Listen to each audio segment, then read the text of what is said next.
Hello everyone. आप सभी लोगों का स्वागत है हमारे यूट्यूब चैनल में। और आज हम आपके लेकर आए हैं आरआरबी, एनटीपीसी, ग्रुप डी और अन्य सभी प्रतियोगी परीक्षाओं के लिए कुछ इम्पोर्टेंट क्वेश्चन हैं जो आज हम लोग उसके बारे में डिस्कस करने वाले हैं।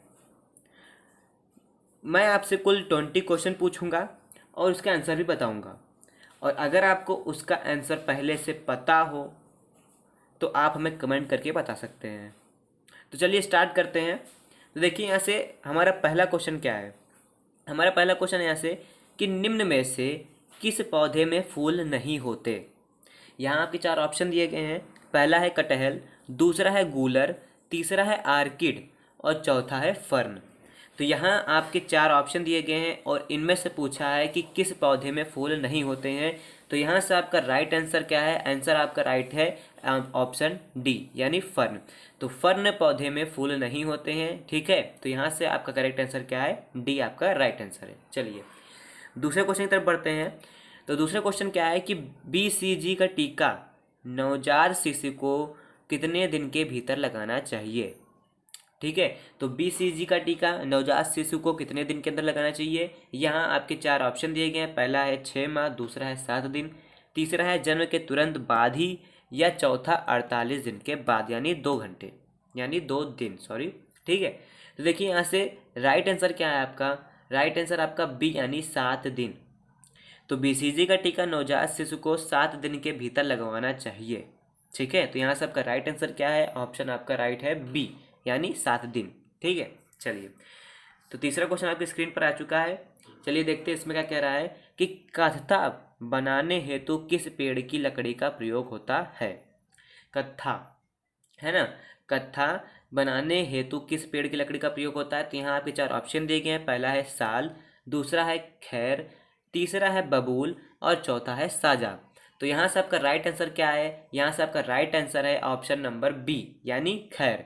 तो कत्था बनाने के लिए खैर पेड़ की लकड़ी का प्रयोग होता है। ठीक है, तो यहाँ से आपका राइट आंसर क्या है? बी। ये सारे बहुत ही इंपॉर्टेंट क्वेश्चन है तो आप अच्छे से समझिएगा इनको या फिर नोट कर लीजिए, है ना। चलिए अगला है चौथा क्वेश्चन कि दिन के समय शांति क्षेत्र में ध्वनि का अनुमेय स्तर निम्नलिखित में से कौन सा है। ठीक है, तो अनुमेय स्तर ध्वनि का पूछा है शांति क्षेत्र में और दिन के समय। तो देखिए यहाँ से आपके चार ऑप्शन दिए गए हैं। पहला है 50 dB, दूसरा है 60 dB, तीसरा है 65 dB और चौथा है 75 dB। ठीक है, तो देखिए यहाँ से आपका राइट आंसर क्या? आपका राइट आंसर डी यानी 75 dB है। तो दिन के समय शांति क्षेत्र में ध्वनि का अनुमेय स्तर 50 dB होता है। ठीक है, चलिए तो अगर अभी तक आपने मेरा चैनल सब्सक्राइब नहीं किया है, चैनल सब्सक्राइब कर दीजिए, वीडियो को लाइक कर दीजिए। ठीक है, और हमारे यहाँ पे व्हाट्सअप नंबर दिया है, यहाँ आप इसको ज्वाइन कर सकते हैं। हमारा ग्रुप नंबर भी यहाँ पे है आपके सामने स्क्रीन पर, तो आप इसको ज्वाइन कर सकते हैं हमारा ग्रुप। ठीक है, चलिए तो चलिए अगला क्वेश्चन है कि निम्न में से कौन संक्रमित मच्छर के काटने से नहीं होता, है ना। निम्न में लिखित में से कौन, यहाँ पे चार ऑप्शन दिए गए हैं, उनमें से पूछा है कि संक्रमित मच्छर के काटने से नहीं होता है। तो यहाँ क्या क्या दिया है देख लेते हैं। पहला ऑप्शन है प्लेग, दूसरा है पित्त ज्वर, तीसरा है मलेरिया और चौथा है डेंगू। तो यहाँ से आपका राइट आंसर क्या है? आपका राइट आंसर ए यानी प्लेग। तो प्लेग संक्रमित मच्छर के काटने से नहीं होता है। ठीक है, चलिए अगला क्वेश्चन है छठा क्वेश्चन कि निम्नलिखित में से कौन कीट के शरीर से निकला स्राव है। ठीक है, कीट के शरीर से निकला स्राव है ना। तो यहाँ पे चार ऑप्शन दिए गए हैं। पहला है मोती, दूसरा है मूंगा, तीसरा है लाख और चौथा है गोंद। ठीक है, तो यहाँ से आपका राइट आंसर क्या है? आपका राइट आंसर है यहाँ पे ऑप्शन बी यानी मूंगा। तो मूंगा कीट के शरीर से निकला एक स्राव है। ठीक है, चलिए सातवां क्वेश्चन क्या कह रहा है कि निम्नांकित में से कौन एक वृक्ष है जो कभी सामाजिक वानिकी में लोकप्रिय था, अब ये पारिस्थितिक आतंकवादी माना गया है। तो यहाँ के चार ऑप्शन दिए गए हैं। पहला है बबूल, दूसरा है अमलतास, तीसरा है यूकलिप्टिस और चौथा है नीम। तो यहाँ से आपका राइट आंसर क्या? आपका राइट आंसर सी यानी यूकलिप्टिस। तो यूकलिप्टिस एक ऐसा वृक्ष है जो कभी सामाजिक वानिकी में लोकप्रिय था लेकिन अब ये पारिस्थितिक आतंकवादी माना गया है। ठीक है, तो यहाँ सबका राइट आंसर क्या है? आपका करेक्ट आंसर सी यानी यूकलिप्टिस है। चलिए 8वां क्वेश्चन क्या कह रहा है कि निम्नलिखित में से किस एक को मनुष्य के लिए अंतिम उपाय की औषधि के रूप में माना जाता है। तो यहाँ पे 4 ऑप्शन दिए गए हैं। पहला है पेनिसिलिन, दूसरा है टेट्रासाइक्लिन, तीसरा है क्लोरोरेम्फोनिक्लोल, चौथा है स्ट्रेप्टोमाइसिन। ठीक है, तो ये देखिए यहाँ से आपका राइट आंसर क्या, आपका राइट आंसर है यहाँ पे डी यानी स्ट्रेप्टोमाइसिन। ठीक है, तो स्ट्रेप्टोमाइसिन मनुष्य के लिए अंतिम उपाय की औषधि के रूप में माना गया है। आपका राइट आंसर क्या है, आपका डी है यहाँ पे, करेक्ट आंसर आपका डी यानी स्ट्रेप्टोमाइसिन। चलिए 9वां क्वेश्चन है कि फुट और माउथ रोग निम्नलिखित में से प्रमुखता किन में पाया जाता है। कौन सा रोग, फुट और माउथ। ठीक है, तो जहाँ आपके 4 ऑप्शन दिए गए हैं। पहला है मवेशी व भेड़ में, दूसरा है मवेशी व सुअर में, तीसरा है भेड़ व सुअर में, और चौथा है उपर्युक्त सभी में। ठीक है, तो देखिए यहाँ से आपका राइट आंसर क्या, आपका राइट आंसर बी है यहाँ पे, यानी मवेशी व सुअर में। तो मवेशी व सुअर में फुट और माउथ रोग पाया जाता है। तो राइट आंसर आपका क्या है, बी यहाँ पे राइट आंसर है, मवेशी और सुअर। चलिए 10वां क्वेश्चन है कि पोलियो की रोकथाम के लिए पहली प्रभावी वैक्सीन किसने बनाई थी। बहुत ही इंपॉर्टेंट क्वेश्चन है, कई बार पूछा भी गया है, तो आप इसको अच्छे समझिएगा। तो पोलियो की रोकथाम के लिए पहली प्रभावी वैक्सीन किसने बनाई थी। यहाँ के 4 ऑप्शन दिए गए हैं। पहला है J.H. गिब्बन, ठीक है, और दूसरा है जोनस ई साल्क, तीसरा है रॉबर्ट एडवर्स्ट, और चौथा है जेम्स सिम्पसन। तो देखिए यहाँ से आपका राइट आंसर क्या है, आपका राइट आंसर आपका बी है यहाँ पे, जोनस ई साल्क। तो जोनस ई साल्क ने पोलियो की रोकथाम के लिए पहली प्रभावी वैक्सीन बनाने का श्रेय इनको जाता है। ऑप्शन नंबर बी यानी जोनस ई साल्क यहाँ पे राइट आंसर है। चलिए 11वां क्वेश्चन है कि उड़ने वाले पक्षियों में सबसे ऊंचे कद वाला कौन है। तो उड़ने वाले पक्षियों में सबसे ऊंचे कद का कौन है, सबसे ऊंचा कद। तो देखिए यहाँ पे उड़ने वाला पूछा है। वैसे पक्षी तो बहुत हैं, लेकिन उड़ते भी नहीं है कोई, ऐसे भी पक्षी हैं लेकिन बड़े हैं। जैसे आप शुतुरमुर्ग है, शुतुरमुर्ग उड़ता तो नहीं है लेकिन वह ऊंचा है। तो यहाँ से उड़ने वाला पूछा है। तो देखिए यहाँ से पहला ऑप्शन क्या है, सारस है, दूसरा बगला है, तीसरा शुतुरमुर्ग है, और चौथा मोर है। ठीक है, तो देखिए सबका राइट आंसर क्या है, आपका राइट आंसर आपका ए है यहाँ पे, सारस। तो उड़ने वाले पक्षियों में सबसे ऊंचे कद का, सबसे ऊंची लंबाई वाला कौन है, तो यहाँ पे सारस है सबसे ऊंचा कद वाला। ऑप्शन नंबर आपका ए राइट है यहाँ पे। चलिए तो 12वां क्वेश्चन आपकी स्क्रीन पर है, इसको देख लेते क्या कह रहा है। एक बोतल बंद को, है ना, एक बंद बोतल को जिसमें समान ताप पर जल है चंद्रमा पर ले जाया गया और तब उसका ढक्कन हटा दिया गया तो जल क्या होगा, जम जाएगा, उबलने लगेगा, हाइड्रोजन और ऑक्सीजन में अपघटित हो जाएगा, बिल्कुल अपरिवर्तित रहेगा। देखिए यहाँ से आपका राइट आंसर क्या है, आपका राइट आंसर आपका डी है यहाँ पे, बिल्कुल अपरिवर्तित रहेगा, मतलब जैसा है वैसा ही रहेगा। ठीक है, तो यहाँ से आपका आंसर आपका डी यहाँ पे राइट है। ठीक है, चलिए 11वां क्वेश्चन है कि सूर्यमुखी, नारियल और मूंगफली में क्या समानता है, यानी तीनों में ऐसा कौन सा एक ऐसा विशेषता है जो तीनों में से संबंधित है, जो तीनों में हो सकती है। तो देखिए यहाँ सबका राइट आंसर यहाँ पे ऑप्शन क्या है, इनके फल खाने योग्य हैं, दूसरा ऑप्शन इनके बीज खाने योग्य हैं, तीसरा ये रेशे के प्रमुख स्रोत है, और डी ये खाद्य तेल प्रदान करते हैं। सूर्यमुखी, नारियल और मूंगफली, तो इन सब में से एक ऐसी विशेषता है जो तीनों में पाई जाती है। तो यहाँ से आपका राइट आंसर क्या, आपका डी है, यानी ये खाद्य तेल प्रदान करते हैं, ये खाने का तेल भी प्रदान करते हैं, ये इनकी तीनों की विशेषता है।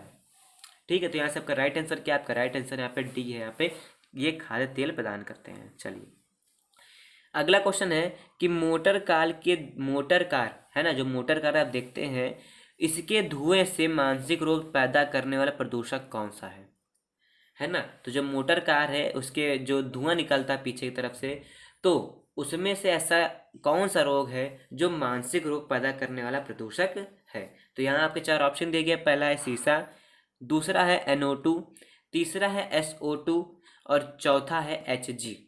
ठीक है, तो यहाँ से आपका राइट आंसर क्या है, आपका राइट आंसर है यहाँ पे सीसा, यानी करेक्ट आंसर आपका क्या है, सीसा। तो मोटर कार के धुएं से मानसिक रोग पैदा करने वाला कौन सा प्रदूषक है, तो वो हमारा सीसा है प्रदूषक। ठीक है, चलिए 15वां क्वेश्चन आपकी स्क्रीन पर है, चलिए देखते हैं इस पर क्या कह रहा है कि निम्नलिखित में से किस एक विस्तृत क्षेत्र के साथ सिक्स सिग्मा की संकल्पना संबंध है। सिक्स सिग्मा की, ठीक है। चलिए तो यहाँ से आपके चार ऑप्शन दिए गए हैं। पहला है निर्माण में गुणता नियंत्रण, दूसरा है उपग्रहों का पथ अनुरेखण, तीसरा है ऑटोमोबाइलों का प्रदूषण नियंत्रण तथा चौथा है मुद्रण प्रौद्योगिकी। ठीक है, तो देखिए सबका राइट आंसर क्या है। आपका राइट आंसर यहाँ पे ए है, निर्माण में गुणता नियंत्रण। ठीक है, तो निर्माण में गुणता नियंत्रित एक विस्तृत क्षेत्र के साथ सिक्स सिग्मा की संकल्पना संबंध है। ठीक है, तो चलिए वीडियो को लाइक करना मत भूलिएगा और चैनल को सब्सक्राइब करना भी मत भूलिएगा। ठीक है, चलिए 16वां क्वेश्चन है, येलो केक नामक जिस वस्तु की सीसा पार तस्करी की जाती है वह कौन सा है। येलो केक, चलिए यहाँ आपके चार ऑप्शन दे देते हैं। यहाँ पहला आपका ऑप्शन है हीरोइन का अपरिष्कृत रूप, दूसरा ऑप्शन है कोकेन का अपरिष्कृत रूप, तीसरा है यूरेनियम ऑक्साइड और चौथा है अशोधित सोना। तो येलो केक नामक जिस वस्तु की सीमा पार तस्करी की जाती है वह हमारा कौन सा है, वो हमारा है आंसर नंबर सी, है ना।